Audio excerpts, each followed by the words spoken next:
Welcome to TOI Auto, and 2023 has been a great year for the auto sector, and so it has been for BMW India. In fact, what Vikram Pawah has been telling us today is that it's been the best ever year for the brand. So thank you so much, Vikram, for joining in for this. Thank you. Always a pleasure. Thank Always, same, likewise. And well, we've been talking to Vikram. Vikram has been sharing a lot of good numbers that the company has achieved over the last few years. And Vikram, you mentioned highest ever sales, and that's across categories, be it the BMW brand, the Mini brand, even EVs, two-wheelers. So it's been a great year. So just a brief, your thoughts on the last year and what do you see in 2024? I think 23 has been a trailblazing year for us. I think absolute success, you're right. Across brands, BMW, Mini, Motorrad, all hitting record sales since its inception.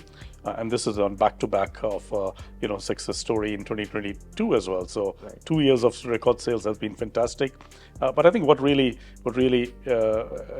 gives me a lot of confidence about this situation is the way the year progressed.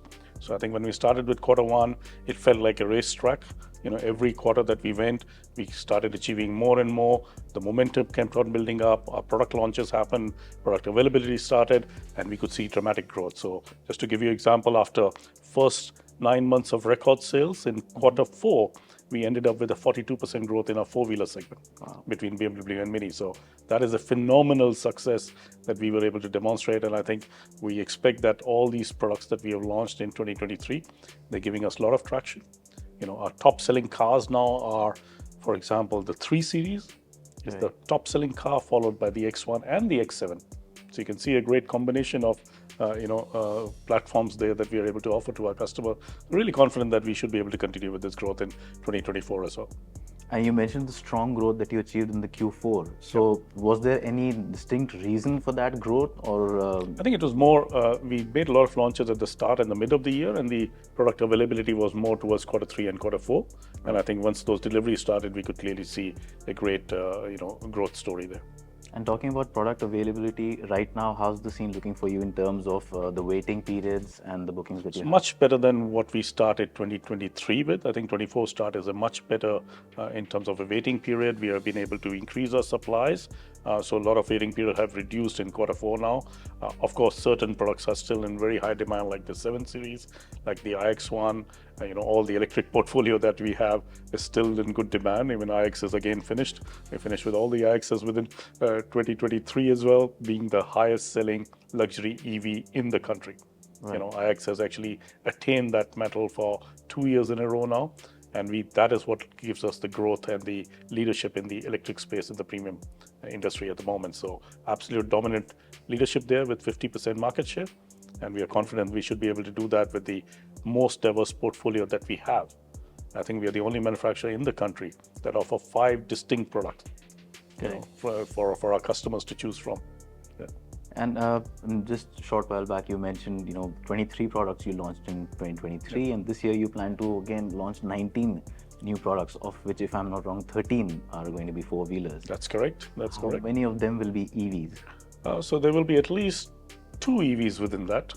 All right, at least 2, and we always surprise people on these things. But that's part of our promise of ensuring that over 2025, when we want to hit 25% EV penetration and contribute to the country's agenda of electrification of the fleet in India, we want to make sure we contribute with 25% electrification of our sales in 2025, and for that we will continue to offer as many diverse portfolio of EVs at every price point that we can, and we'll bring everything into India for that. Yeah. And from the overall sales, I know you mentioned the performance division is still small numbers, but how's the growth coming there? I mean, if you combine, those M cars as well as the ones that you like, the 340s and the others. The M340i, I mean, that's an absolute bestseller as well in that segment. I still call it the fastest built car in India. That way, I mean, it is absolutely a success story. Really attracts a lot of people who are absolute passionate about driving either on racetrack or on roads. of course, in a safe way in both the places. They really attach it to well, and that is what is giving the growth. And that gave us the encouragement to introduce the X3 M40i, the X4 M40i, which is now available, and now the deliveries have started there. So a good traction on those two models as well. Overall, still small, of course, because these are really, I call it the petrol heads or the passionate drivers, but in growing as a community. In fact, the M340i is actually, there are a lot of communities across the country that have formed themselves as the M340i community. And there's a great M community that's building up at the moment. I was with a few customers in Chennai end of last year, and I could see that, they're forming these M communities now, going on drives, sharing that passion like riders do in the M format as well, actually. So it's phenomenal. Yeah. And with the 3 Series, the Grand Limousine, you had great success. Now, with the new 5 Series scheduled for 2024, can we expect you to follow a similar strategy there? I think any product that we offer is going to be a trailblazing success now. I think we've proven that in 2023, be it the X1, be it the X7, or the 7 Series. The three big products that we launched in 2023 have all been a trailblazing success, and I expect the same to happen with all the products that we're going to launch in 2024 as well. But with the 5, is long wheelbase something you're looking at? I don't think we give that forward prognosis. Let the time come and we will share the detail. But these launches are much towards the later part of this year, I think. So we still have the 6 GT that we sell. I mean, it's a fantastic car, really good growth in 2023 we saw with that car as well. So that continues for 2024, most part of it. The new version of the 5 comes much later in the year. And you mentioned 10% of your sales coming from EVs. That's and, correct. About 36% from diesel. That's correct. Yeah. So it's a good proportion if you look at it, and then as BMW, we always had this balance. Right. So if you look at it, the traditional engines are contributing to 90% of the sale. Within that, 56% come from petrol, 54 from petrol, 36 from diesel, and then 10% for EV. EV have grown threefolds. Since 2022, we did only 3% of sales of EV in 2022, and we have multiplied that by 3 times to make it almost, close to 10% in 2023 as well. Expect that to grow to 25%, like I said, in 2025. But I still feel that, given the product offering that we have, the power of choice between a petrol, diesel, and an electric, I see all these 3 coexisting for us for some time. But Vikram, like you said, 25% by 2025. Now that leaves 75% space for ICE. Now, what's the long-term future you see for diesels? Because it's coming down. You mentioned earlier it was some 60-odd%, and it's already down to 36. So I think we are here to provide the products till the time the customers want it. So we have it available across our model lineup, and that's what we promise to our customer, that at every price point over a period of time, they will have the option to purchase a petrol, a diesel, or electric. Right? Now, depending on the demand, how it happens at each of the segments, we'll provide products accordingly. But we have the facility or the option to make it available.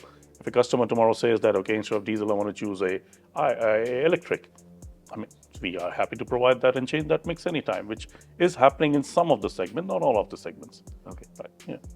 And with the 7, you already are offering a petrol, diesel, and electric. That is a perfect example of power of choice. A customer can choose between a petrol, diesel, and electric at almost the same on-road cost. Correct. For between those 3, right? It's slight variation, not too dramatically different that will sway your decision one way or the other.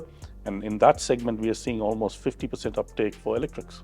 Okay. Yeah. So that is what happens when a customer is able to choose between the 3. Then the choosing is based, or the choice is based on their use case or what their requirement is. So if you're an intra-city traveler with short distances, with the occasional intercity run, I mean, 7 Series electric is an absolute no-brainer. It has all the luxury, everything in it, the same as the existing 7 in a traditional engine as well. So why won't you go for an option which gives you a clear statement of sustainability that you're able to offer and able to display to the people that you know? And the other thing is about your running cost is much lower. Right. Yeah. And you mentioned 54% of your sales is now coming from the SAV. That's correct. Segment. Yeah. Going forward, say in the next 2 to 3 years, do you expect this to grow gradually, or do you expect heavier skewing towards the SUV like many of your rivals have? I think we'll have a very balanced portfolio. I think we've seen that over the years, that we've always had a very balanced portfolio. Of course, the growth in SUVs was slightly higher compared to the sedans. So I mean, we grew by 24% in SUVs compared to 18% total growth in our 4-wheeler segment. So you can see slightly higher, but not dramatically different. And that also, I think, has got to do with the availability of the product or the launches of new products. So we launched the 7 in the second quarter, literally, right, when the delivery started. So we haven't had a full year of sedans as well. Right, the X7 was available full year. So I expect a good balance between SUVs and sedan from our perspective. And this again is part of that power of choice for a customer. So again, if you look at it, every price point, a customer can choose either a sedan or a SUV. And they choose based on their requirement, not based on price or any other factor. And of the 19 models, you mentioned 5 all new, which you already disclosed. So, is there any timeline, any rough timeline you can share for? We keep those things as surprises. Like maybe like early half of the year? Or It's late? spread out across the year as usual. We try to excite the market across the year. Like we did in 2023, we started the year with a big bang with 2 big launches, but then followed through with many launches and a surprise towards the end of the year as well. So we'll continue that momentum because that's what customers want. They want some excitement. Correct. I think excitement creates more kind of a desire to purchase a brand, and I think we'll continue to create that excitement. All right. And just 3 sort of a rapid fire thing I wanted to ask you, like for you as a brand right now, what's the percentage of your first time buyer? How many for all new Well, buyers? so roughly, I mean, it depends on category. So for example, X1 first time premium buyer is much higher compared to a 7 Series. But overall, I would say across the portfolio would be around 40%. And a BMW buyer's average age in India would be? Would be around 40. 40. And the average selling price for BMW in India? Would be close to now around 75, 80 lakhs. Yeah. Brilliant. So yes, it's been a brilliant year for BMW, like I said earlier, and 2024, like Vikram Pawah mentioned, again, seems like it's going to be an exciting year. Lots of cars, motorcycles, and electric vehicles coming in. So thank you, Vikram, for joining us and having this great interaction. And we look forward to an exciting year for BMW with you. Absolutely will. Thank you very much for having me on board.